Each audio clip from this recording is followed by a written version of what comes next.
Season 3, Episode 10. My guest today is Marcia Reynolds.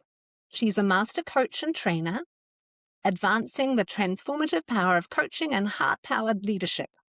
She's a global guru, top 10, Mhm. Coaches 50, Impact Award winner, and a master neuroplastician. She's also the author of many books, including Coach the Person, Not the Problem, Mhm. second edition. And she's coming back to my show because she's kind and following through on my request to return. Marcia, welcome back to the show. Thank you for asking me to come back. Oh, it's a real pleasure. So I wanted to start with just an update on your book. When we first spoke, you just hit #1 on Amazon. We're not sure of the category, coaching, potentially it was leadership, but regardless, you've done really, really well with your second edition of the book. Tell us what's happened since our conversation about 2 months ago. Yeah. Well, not only has it done well in sales, not just, in the US, but, I get so many people, around the world that have already found it and thanking me for it and, all of that. So I'm always most grateful that it spreads into the corners of the universe, that it's really out there, and people who even, uh, read the first edition, that they were eager because there's always the question, will they buy the second edition if they have the first one? And I've had a few people say, "I just bought the first edition, and now you have a second edition, but I have to get that one too now." So so that's been really nice that I know that I'm making a difference for coaches, of helping them to truly understand what they're doing, to explain it in a way that makes sense and helps them to be have more impact with their work. So it's meeting all my expectations. I'm really happy for you. And as Thank we you. heard on our first conversation, there was a lot of rewriting there. You did Yeah. you added a lot more research, you reflected, there are new learnings in each Yeah. chapter. Yeah, Well, as the world shifts, it's so is true. what is most important, and especially with the work that we do as coaches. So there was the major work around uh, deepening presence because, one thing that's good about the proliferation of AI is that we really, what differentiates us as humans in our connection and how that impacts our clients' brains that AI can't do is even more important now, that people really work to that level of mastery to sustain our profession. Um, I really that's where I dug into the research on the emotional connection that we make, when we co-regulate our emotional states and the energy between us and what's going on that actually triggers the co-creation from the brain that we rarely access on our own, but we can trigger their access with coaching. So that was huge, and then also really looking at coaching identity coaching who the person is and for there really to be a transformation in any of us, we also have to shift who we think we are. And Mhm. oftentimes how I'm uh, defining myself today and not even thinking about it is what's holding me back from who I can become. Mm, And so that I've made much more important, besides going through the whole book, every page, and saying, "Well, I would say that differently now." And so, I did diligently go through every page and made a lot of even little changes throughout. So, I updated it. Um, yeah.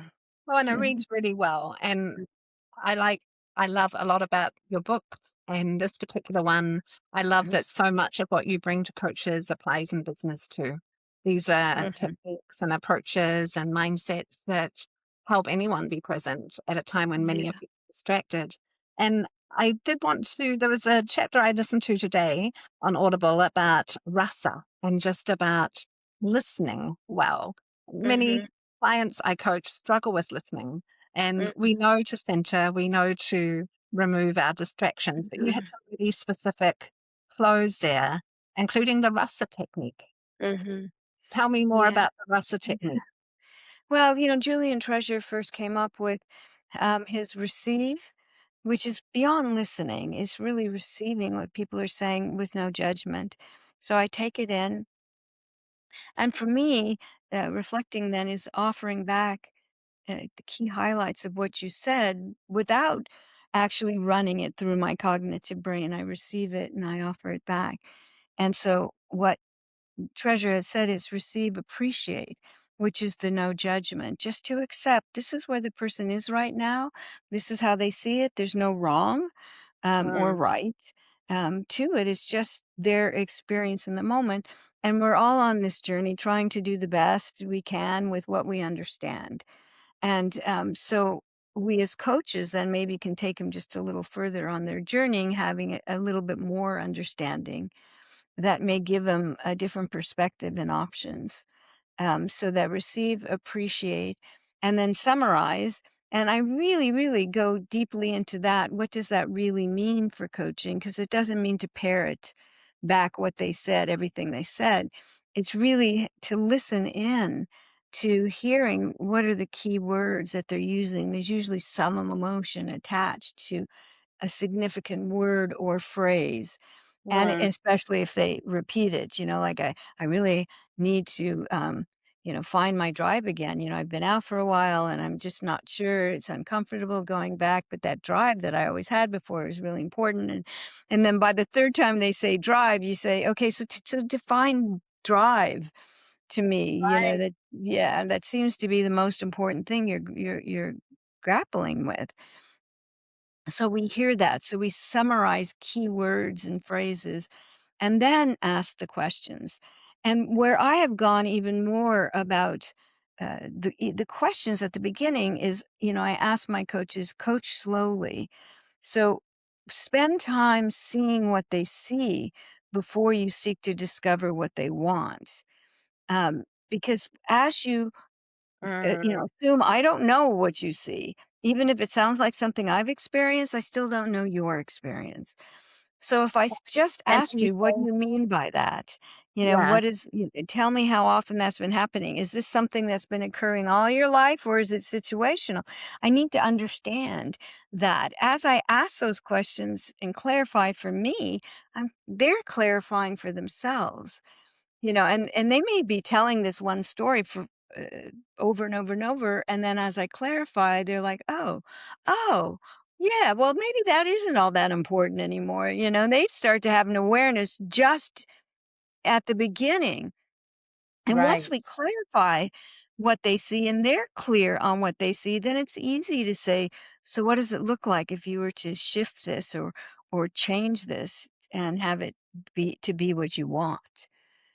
Then mm, is that what you want to work on? Then we can get to the true statement of desire that yeah. becomes the coaching session. Yeah. Can I share Hmm. something that where I noticed that tool so helpful in communications coaching? When they tell me Hmm. what they see and they come in saying, for instance, I have public speaking fear or I get really nervous in front of leaders, I spend time there Hmm. because if I don't spend time there understanding what they see, we could try to Hmm. solve glossophobia, which is a really chronic condition impacting 79% of business professionals. When I ask them what they see, I find out it's not all the time. It's never with Yeah. groups of leaders. Yeah.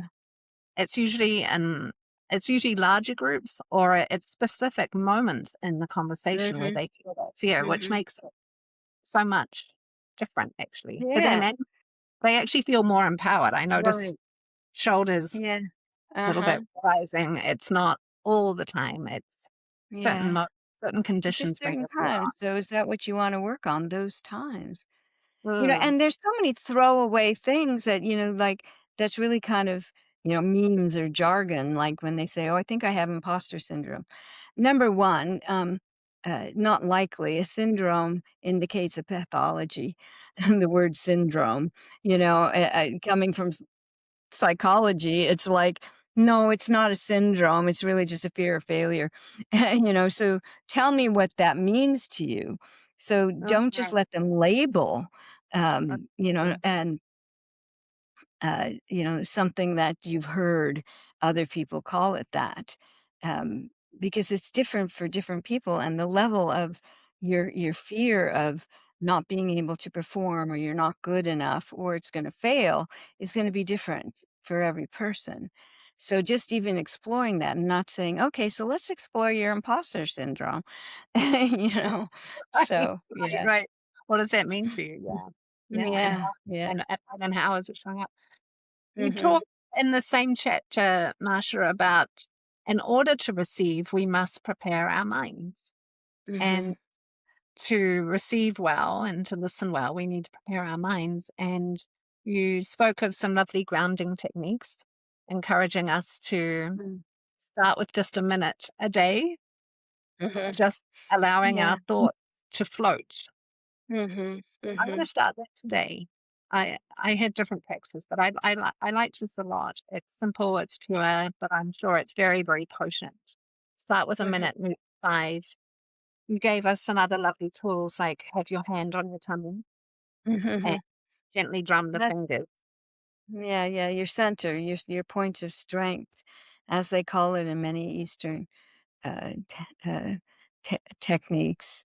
Um, it's that our life force is in our belly, not our brain. And it helps us stay out of our brain. I always say thinking is the enemy of the coach. Don't start thinking about what they're saying. You break presence. Mm, And you don't need to. You're just offering it back. It's so interesting to me. I did a demo yesterday for coaching.com. And first off, I'm always so thrilled that there's thousands of people that come to watch. But because it's so many, there's so many people that are just new to this. And so, they'll ask me those questions. What were you thinking when you said this? And I'm like, you know what? I wasn't thinking. So I could tell you my experience in that moment, that's why I chose to look into that, because I sensed that this was a significant thing for this person. And they just kind of said it and then went on to something else, so uh, it's so interesting what people think coaching is until they start doing it or learning it and realizing, and actually it's simpler than they think, because I'm just offering back what the person says so they can think about it. So that being present, of just always starting by breathing. You should stop throughout the day and take a breath, because I remember reading some research that said how many, just hundreds of times we hold our breath in a day. That is incredible. yeah, That it, just breathe and relax, and then clear your mind and drop your awareness as soon as you can to your center, and that poking at your belly might mhm, help you bring your awareness to that moment, or yeah, to that space, and then plant what you want to feel. yeah, So you have an anchor. I want to be patient and curious, calm and care, whatever that is. So, and that works for any conversation, not just coaching, but right. definitely a leader going into a difficult conversation. I want to be curious and care, curious and care. I had that today with a CEO. Who was talking about what happens when he gets frustrated in meetings, which isn't good. And, and so, like, so what is it that, um, that you, in those moments that you sense you're starting to feel frustrated, what is it that you want? And he says, I need to really be curious, to listen. So, okay, so breathe and be curious. Breathe and be curious. So you shift out of that wanting to yell at them Right, into let me understand. Let me understand how you see it, what's going on.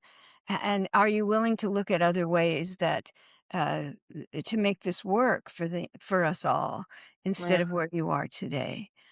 yeah, So uh, that when we get out of our head, it allows us to be more in control and to choose the way we want to respond instead of letting our emotions choose for us. absolutely. So that's critical. And you're right. And starting your day, how do I want to feel today? Who am I going to be today? Asking that is Mm, so important. So you yeah, can anchor yourself for the day. Hmm. lovely. And I know that from coaching too that one of the well, in any conversation really, when I think about it, one of the things that distracts our presence as conversationalists, coaches, leaders, parents, spouses is judgment. And Mhm. I was delighted to hear you write that step one to managing your judgment when Mm, you coach is mhm. to acknowledge and accept that I am a judgy, biased person. Why aren't most I person know. biased, right? And I it's so know she's true. dead. It's so true. And I've written a similar chapter in Uh-huh. my guide just on managing our judgment. Mhm. When we notice judgment creep in as we're listening, Mhm. even when we're present, Mhm. it's a really lovely description where you're hearing this esteemed Chinese CEO of a giant major Oh. company who'd invited you in, and I'll let you tell the story.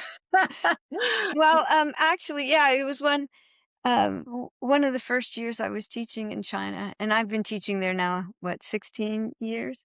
Um, but I was doing a demo in front of a number of people, and he was actually the senior VP of HR for this big company, and he was about to retire because they really do have set times to retire.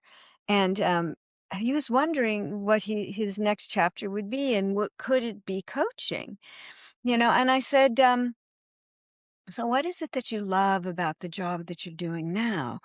And he said, oh, I so love it when I work with people and they can see new possibilities and the light in their eyes when they see they can do so much more than they thought they could. And I love instilling the principles of communism. And my whole body just went, "Ugh," because, I grew up in a time here in the United States when as children, we were taught we had drills, nuclear bomb drills where, they'd have a signal and we all jump under our desk like that would save us. So it was instilled in my brain, the word, even though we were speaking about the Russians, not the Chinese, but it didn't matter. The word communism had such a trigger point for me Yeah. because of my upbringing. But it was so great because, it's judgment is an emotion. It's Yes. not an opinion. We think Yes. it's how we think, but it starts with an emotion. And I Mm, felt it right here in my solar plexus. It just, whoa, it just like my whole body caved in to that point. So just breathing and releasing that. And then coming back and remembering, here's this man who so cares about people and wants to see the light in their eyes when they see possibilities. Can I not just coach him to that? Who cares what his politics is right. and relates to me? And it turned out to be a really nice coaching session because I could sense it and let it go. And Yeah. that's when I realized I need to teach coaches this, Yes. to feel the tenseness. It could be in the back of your head, it could be your ears, it could be your neck, and you could tighten up. It could be your stomach, it could be your fists, but wherever you feel that tension, feel it and release it, and then come back and care about this human in front of you who's wanting to make a Yeah. difference with his life. Just remember that. Just Yes. remember that. Yes. Um, because most of the time, whatever they say is not that significant to me in Mm, my life. If they did say something really, really um, horrible, like like, like they've beaten someone, or I've been in a coaching call where someone yeah, then you have to set a said, boundary. Yeah, yeah, yeah. If it was anti-Semitic, and yeah, my last name doesn't indicate that I'm Jewish, but I am. And if mm. they were like "death to the Jews," I think I'd have to stop that conversation. How would you stop that conversation? I'd love to hear the words. Yeah. Well, if it's something I feel that I can't get beyond, I would just say, um, uh, your remark there was, really cut me to the core because I am Jewish and I come from my grandparents were immigrants that had to, uh, that their parents everyone in their family was killed. They had to run for their life, and so it's very difficult for me to hear that. And I'm not so sure I could stay present with you because Mm, of that. And I'm very willing to see if I can find another coach for you to work with. wow, Yeah. that Yeah. that's 3 sentences. Yeah. Yeah. No Um, no over explanation. yeah. It's also very open, and Well, unguarded. Like you're owning your reaction. yeah, well, if I try to make them wrong, that's gonna make it worse. Yeah, But don't you yeah, think it's a human instinct in those moments, mhm. especially in a client, Yeah, how or dare coach you? Yeah, engagement, "Did you know I was Jewish?" You know? or it's your manager who says that. Like, I think we Uh, trip ourselves in the moment when there's a dynamic oh, right. Well, that, that we whenever I've can't heard speak. silly things about women, I worked in tech for 11 years, and there was a lot of silly stuff. And that, "Really? And how do you know that?" Or, when they would discriminate against me, when they stereotype, Mm, "Well, yeah, but you're a woman, so blah, blah." It's like, "Oh, okay, so me and all the women on the planet are just like that. Is that true?" You know? so quite So there defiant was in the moment. So not no, conceding is what I hear as no, a person. not Oh, if it's really gonna it feels like and in that case, it's almost like if I don't speak up mm, about it and either set a boundary like in the first one or bring it to the person's attention, because oftentimes they say things without even recognizing that they've said something that was, very biased. mm, That if I bring it back and say, so what you're saying is you're talking about every woman on the planet is that way. Is that what you meant? To really put it out like that, it gives them a chance to look at their bias, yes, and that's what I'm wanting, them to do. Otherwise, I'm allowing them to continue to see me in that very narrow way. yes, Um, and, yeah, and let me just say, my doctoral dissertation was on smart, strong women in the workplace and the challenges we face. And that was my first published book. Was a book called Wander, like wander in the forest, Wander Woman, because we tend to get bored easily and move on.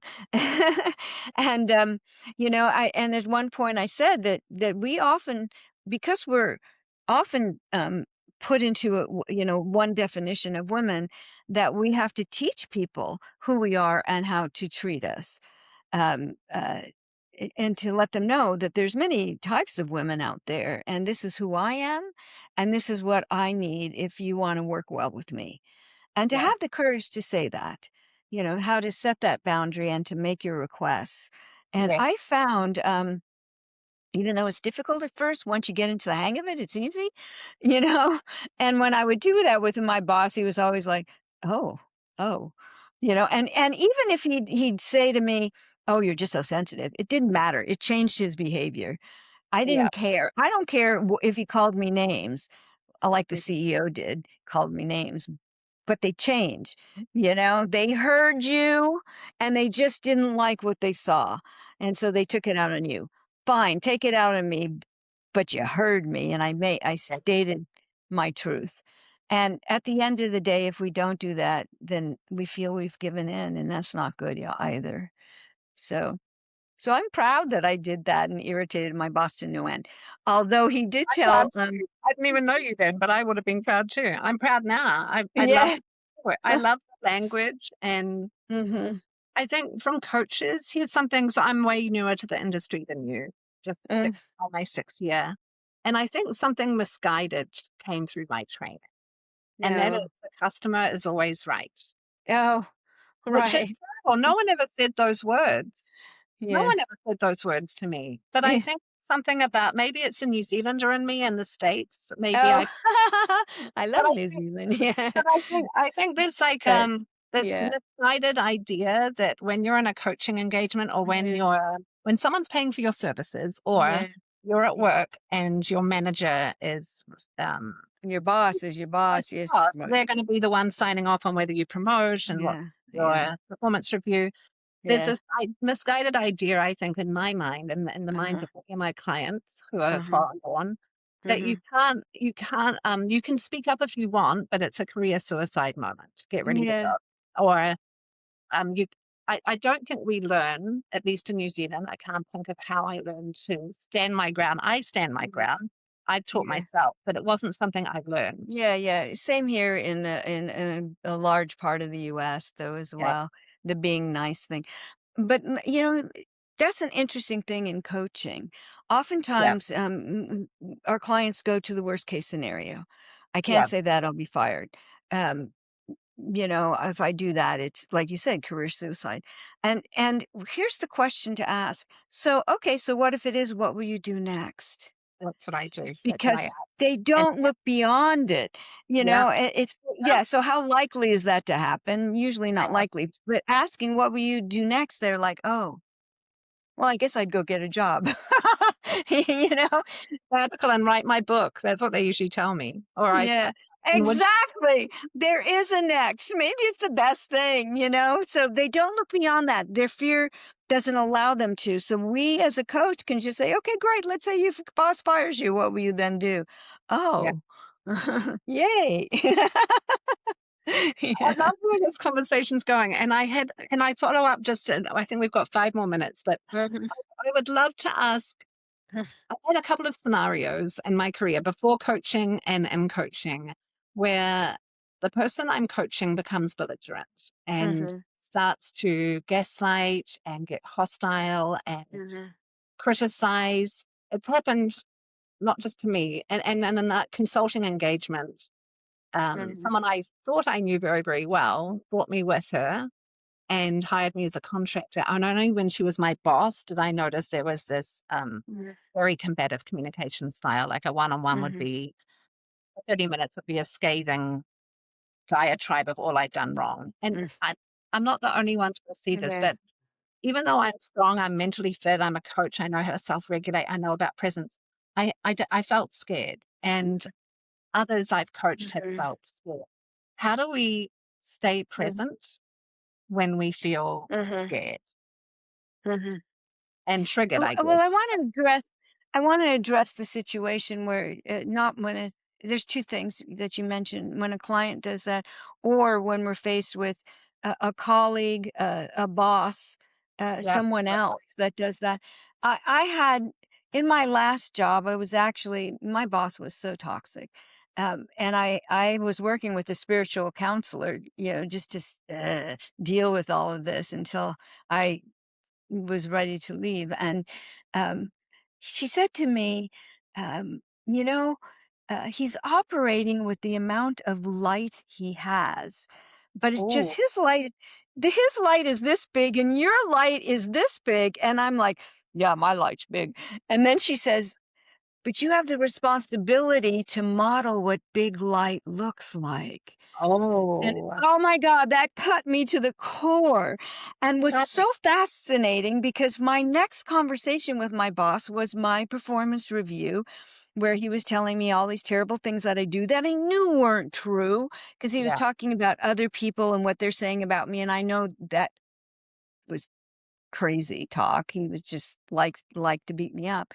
And, I sat there and I kept saying to myself, "Big light, big light, big light, big light, breathe, breathe."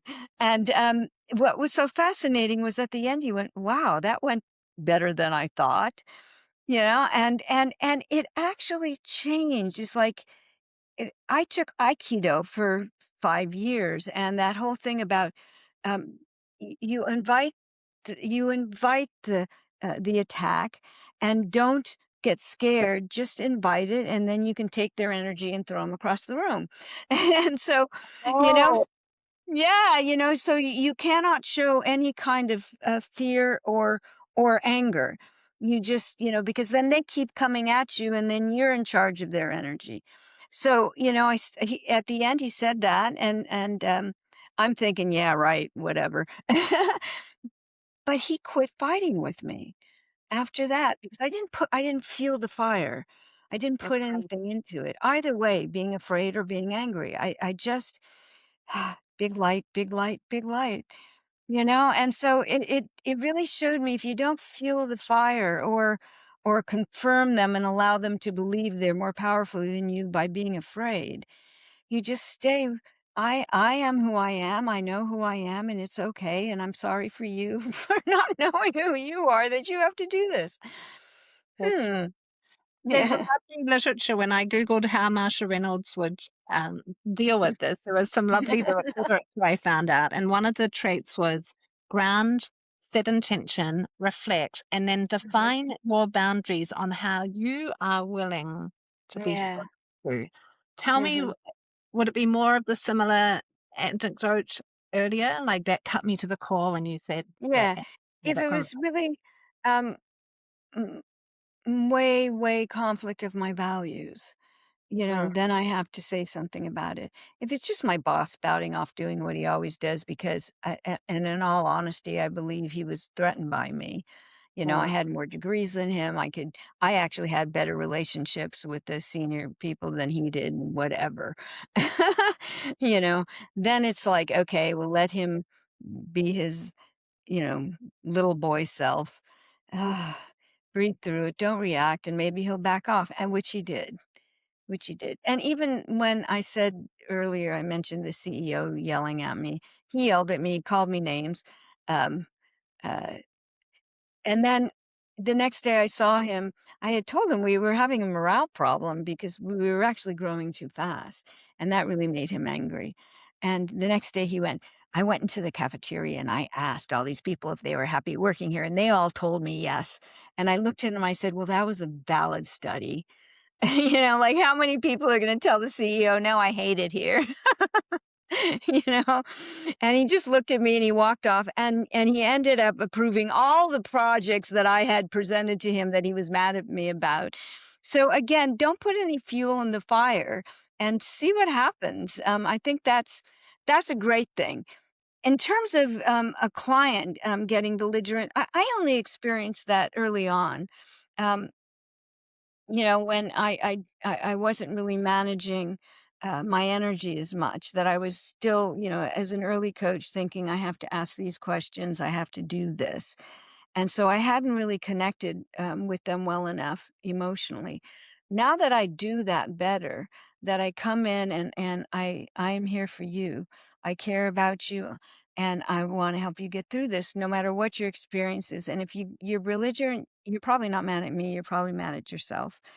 And just accepting every emotion is a good emotion because it means they just saw something new. So I'm going to stay present with you. That I don't experience um, the intensity of reactions, unless it's a first session, they didn't really want to be there and they're totally uncoachable because they're not going to do this at all. Mm. And then I'm just clearly, it sounds like you're not going to engage in this process. And I don't want to waste your time or my time or your money, so maybe we should just call this, you You know, call it. You call it. yeah, yeah, I'm not Yeah. going to, sit there through And you that. call it disrespectful when in a the only Yeah. time I fellow coaches have experienced this, and that's the only time Mm. I've experienced it as a coach, is at the very first. It's like a discovery. Yeah. And so you don't Right. and it's kind of And they're scary not sometimes. mad at you. Yeah, they're True, not true. mad at That's a good thing to take on too. They're not mad yeah. at They're but mad you're at their going back. boss, they're mad at themselves, they're mad at the world.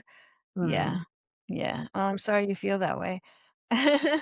yeah. Yeah. Marsha, Yeah. it's a pleasure having you here. What's next? Thank you. What do you work? I know you're going on leave soon. What's the rest of the month hold for you? Well, my next trip is I'm teaching a storytelling workshop in Venice, Italy over the July 4th weekend. I'm excited about that because what a better place than Oh, how teaching fabulous. storytelling in Venice. And then I come home 4 days, 4.5 days, and I'm off to speak at a coaching conference in Malaysia. So I'm going around the world almost. um, uh, but I have a few little, it's my birthday. I have some side trips set up. So it'll be a fun month all the way around. Oh, happy birthday and happy travels, Marsha. And thank you Thank for coming you. to the show today. It's such a pleasure. Yeah, thank you. You take good care. Okay.